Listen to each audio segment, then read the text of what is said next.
Nih Bu, ada 3 nih, saya kasih lagi nih, oleh-oleh. Ada 3 yang akan menyelamatkan kita di dunia dan di akhirat. Ini ada di dalam kitab Bidayatul Hidayah, karangan Al-Imam Abi Hamid Muhammad bin Muhammad Al-Ghazali, atau yang biasa kita kenal dengan sebutan Imam Ghazali. Di dalam kitab Bidayatul Hidayah, kalau kita pengen selamat dunia dan akhirat, kita harus ngejauhin ini Bu. Dibilang kata Nabi, salatun muhlikat, ada 3 bencana, ada 3 kalau kita ngelakuin ini akan terjerumus di dunia dan terjerumus di akhirat. Yang pertama, syuhul muta', orang yang pelit, korek, medit. Ada di sini Bu? Nggak ada, oleh Ibu Madi Salim nggak ada yang pelit. Banyak yang medit. Oh, niat banget. Jangan, kita nggak boleh pelit-pelit. Benar. Nih, makanya ini kayak gini-gini, Masya Allah nih, selalu berhajat tuh, Masya Allah, kita dikasih berkat ya. Ini jalan kita yang menuju surganya Allah. Ada ustaz-ustaz buru-buru, ini ustazah, jangan pelit-pelit pengenal. Kasih ustazah, jangan ngasih gocap, jangan ngasih cepet ya. Kasih sama 500. Tuh, nggak usah pikiran kalau kita gitu. Kasih jangan pelit, benar. Sohon mutlak. Kita nggak boleh pelit, nggak boleh merki, nggak boleh medit. Bu, orang yang pelit di akhirat, di surga itu ada pintu. Setiap pintu surga tulisannya orang pelit dilarang masuk. Ya, tidak percaya. Benar. Ini ada, coba baca perjalanan Nabi besar Muhammad SAW ketika di Isra dan di Mi'rajkan oleh Allah. Nabi melihat tuh ada tulisan itu, apaan bacanya ya Allah, ditulis. Ini larangan, orang pelit dilarang masuk ke dalam surga. Karena orang yang pelit itu tidak akan pernah mencium bau surganya Allah Subhanahu wa ta'ala. Makanya ini nggak boleh pelit-pelit. Benar. Al-bakhil ba'idun minallah wa ba'idun minan nas wa qaribun minan nar. Orang yang pelit itu jauh dari Allah, jauh dari manusia, dan dekat dengan neraka. Kita nggak boleh pelit-pelit. Kasih, bismillah, sedekahin. Orang yang sedekah tuh nggak ada kategorinya miskin. Kata Nabi, bal yazad, bal yazad, nambah. Benar. Makanya saya kalau gini saya demen deh, saya harus kasih duit gitu. Terus saya gue minta sama tuan rumah. Sengaja gue kasih gocap. Oh iya, masa gocap sama kasih segitu. Kan dia udah ngeluarin duit. Enak gue ya. Gak usah dipikirin Bang Ilang. Jangan dipikirin, kasih aja deh. Saya berceramah gak butuh amplop kok, bener. Enggak, sama kalau kayak ceramah gitu enggak, saya gak butuh amplop. Gak boleh, karena dari guru saya ceramah aja, nggak usah mikirin amplop, biar panitia yang mikirin. Sama. Nah, yang pertama suhun mutlak, kita nggak boleh pelit. Orang pelit bakal celaka di dunia dan di akhirat. Di dunia dia nggak punya teman, orang susah dimampusin kita malah. Dia kena orang pelit tuh dapat kesusahan, mampus, biarin aja dia mah orang pelit. Coba kalau orang baik sakit, ya sakit ya Allah, kita datengin yuk. Celaka di dunia, apa terlebih celaka di akhirat. Yang kedua, kalau kita pengen selamat, kalau kita nggak mau celaka dunia akhirat, wahawan muttaba, kita nggak boleh ngikutin hawa nafsu kita. Maksiat tahan, ngomongin orang tahan. Laki minta, jangan. Laki minta jangan ditahan, kasih. Bu, itu sedekah yang paling enak, itu sedekah laki. Ibu nggak mau ngapa-ngapain, susah-susah, laki minta kasih, Bu, terserah abang dan mulai gimana, Bu. Ya, itu Masya Allah. Ini udah pada kawin semua kan? Hah? Udah ada pada nikah semua? Ada yang belum?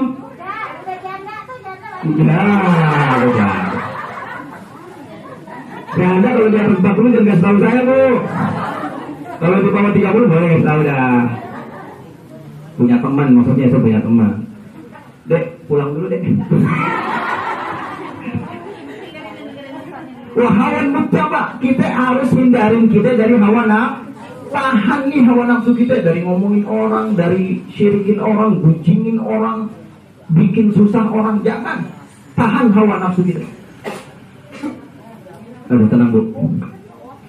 Nah, ini ada adab juga. Di dalam minum itu kita juga harus punya adab. Ada contoh air nggak? Sini, saya mau kasih tahu.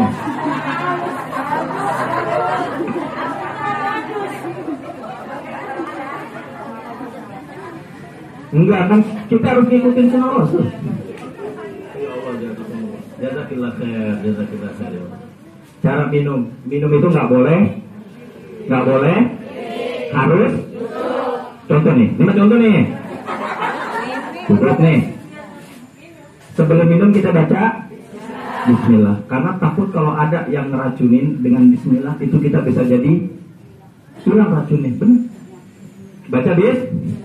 Coba ini contohnya. Bismillahirrahmanirrahim. Alhamdulillah. Jadi kalau habis minum baca Bismillah. Setelah selesai minum baca. Itu harus sebut. Coba ini biar paham nih. Baca bis. Bismillah. Alhamdulillah. Boleh nggak kita minum air pakai tangan kiri? Contoh. Ya begini, boleh nggak kita minum gini? Boleh, tapi ditopangin pakai tangan kanan. Contoh nih ya. Nih contoh. Ini pakai tangan kiri nih. Tangan kanan kita topangin begini nih. Contoh nih.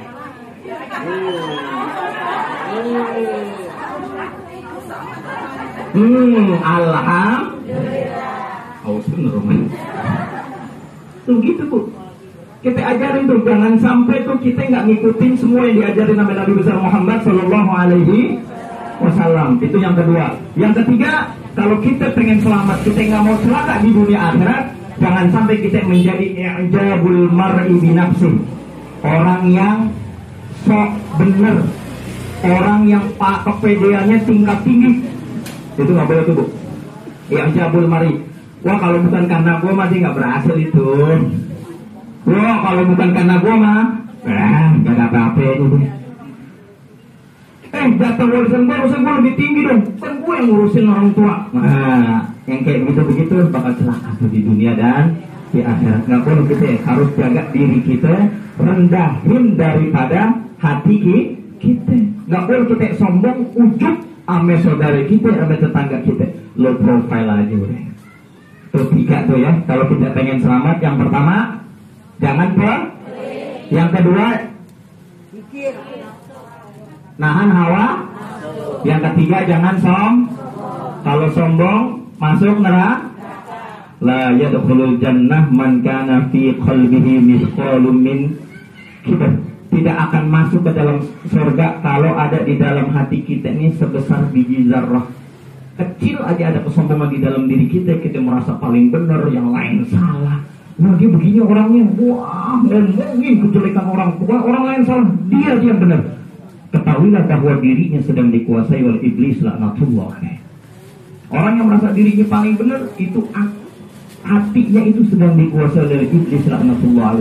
Makanya kenapa iblis dijatuhkan ke bumi dari surganya Allah Subhanahu wa taala? Kenapa? Karena ada kesombongan di dalam dirinya. Ketika Allah menyuruh untuk sujud kepada Adam, apa yang iblis lakukan? Aba wastakbar. Dia sombong di hadapan Allah Subhanahu wa taala, merasa yang paling tinggi, merasa yang paling mulia.